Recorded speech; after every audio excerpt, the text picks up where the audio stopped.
Hello friends, जय हिंद। कैसे हैं आप लोग? आई होप कि सभी अपने अपने फैमिली के साथ स्वस्थ, मस्त और व्यस्त होंगे। और मेरे इस legal advice in Hindi channel पर आप सबों का तहे दिल से स्वागत है। तो माय डियर फ्रेंड्स, आज के इस वीडियो के माध्यम से मैं बताना चाहूँगी, शेयर करूँगी, लेकिन पूरी वीडियो को आप बिना स्किप किए लास्ट तक वॉच करें।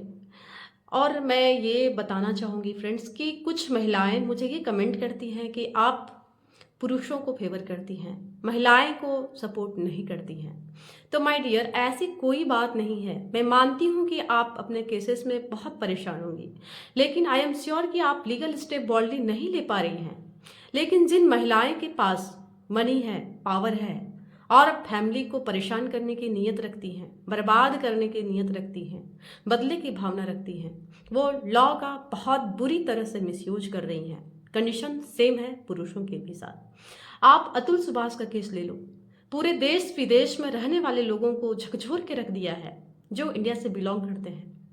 इस केस को देखते हुए सुप्रीम कोर्ट ने आदेश दिया, बताया कि कैसे 498A का मिसयूज किया जाता है और किस हद तक जाकर पति और परिवार वालों को परेशान करने के लिए फॉल्स एफआईआर दर्ज करवाया जाता है। तो फ्रेंड्स, फैमिली डिस्प्यूट में उलझने के बाद अतुल सुभाष नहीं बनना है। मीन्स रॉन्ग स्टेप कभी ना उठाएं, बल्कि हाई कोर्ट, सुप्रीम कोर्ट तक जाना चाहिए और जज के समक्ष अपनी बातें रखनी चाहिए। और वहां भी आपको कुछ आभास हो, कुछ ऐसा लगे कि गड़बड़ है, तो कोर्ट चेंज करने की बात सोचनी चाहिए। हिम्मत से काम लेना बहुत जरूरी है। और आप तो चीजों को झेल रहे हो, झेला, लेकिन झूठे केस में फंसाने वालों के साथ भी आप ऐसा करो कि फर्जी केस करने से पहले पत्नियां 100 बार सोचे, लेकिन आप सुसाइड करने का सोचोगे तो फिर आप ऐसे ही हार गए। तो ऐसा कभी नहीं करना है। लेकिन फ्रेंड्स, मैं एक बात और बताना चाहूंगी कि 498A का केस बहुत पुराना है, कोई नया बात नहीं है। काफी केसेस रजिस्टर्ड किए गए हैं जिसमें पतियों को भारी नुकसान आज भी उठाना पड़ रहा है। कितने लोगों का जान भी जा चुका हुआ। तेलंगाना हाईकोर्ट के मामले में 498A के तहत पति और उसके फैमिली के अगेंस्ट केस रजिस्टर्ड कराया गया था। इसमें पति और परिवार हाईकोर्ट गए और केस को क्वेश्चन करने की डिमांड की, लेकिन हो पाया नहीं था। लेकिन फैमिली हारा नहीं, बल्कि सुप्रीम कोर्ट में अपील की और सुप्रीम कोर्ट में इनकी सुनवाई हुई जस्टिस बीवी नगरना और जस्टिस एन कोटेश्वर सिंह के बीच।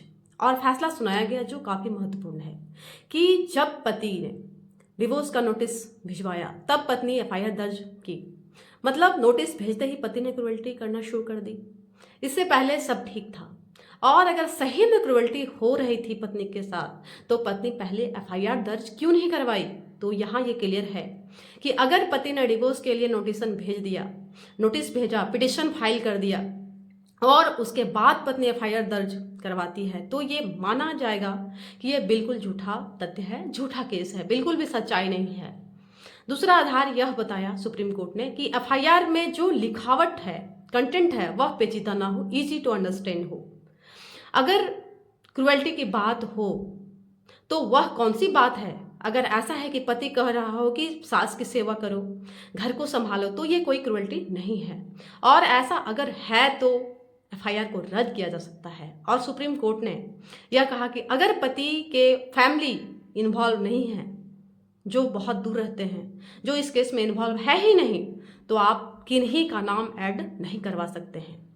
498A के झूठे केसेस में आप फंसा के परेशान नहीं कर सकते हैं।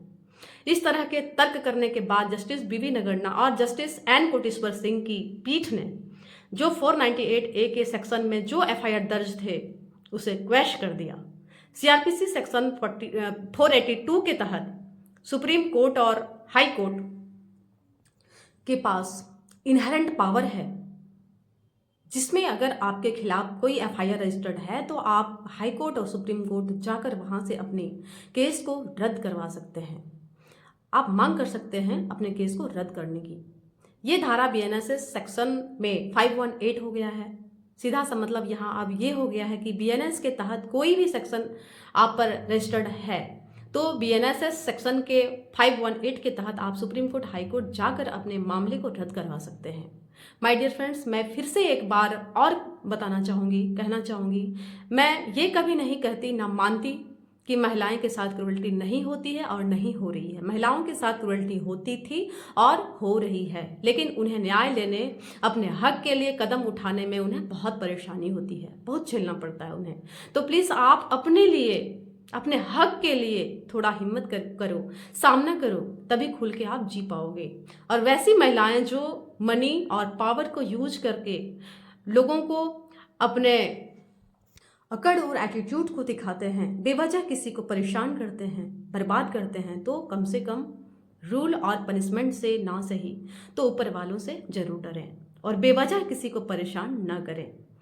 तो फ्रेंड्स, ये थी मेरी आज की वीडियो, जो कि मैं काफ़ी सिंपल वे में बताने के प्रयास की हूँ। आई होप कि वीडियो अच्छी लगी हो और बातें समझ में आई हो, और अगर अच्छी लगी हो तो लाइक करें, अपने लोगों को शेयर करें। जो भी और मेरे चैनल पर नए हैं वे सब्सक्राइब कर दें, बेल आइकन प्रेस करके ऑल बटन प्रेस करें, ताकि जब भी मैं नई वीडियो अपलोड करूं तो सबसे पहले आप तक पहुंचे। जय हिंद।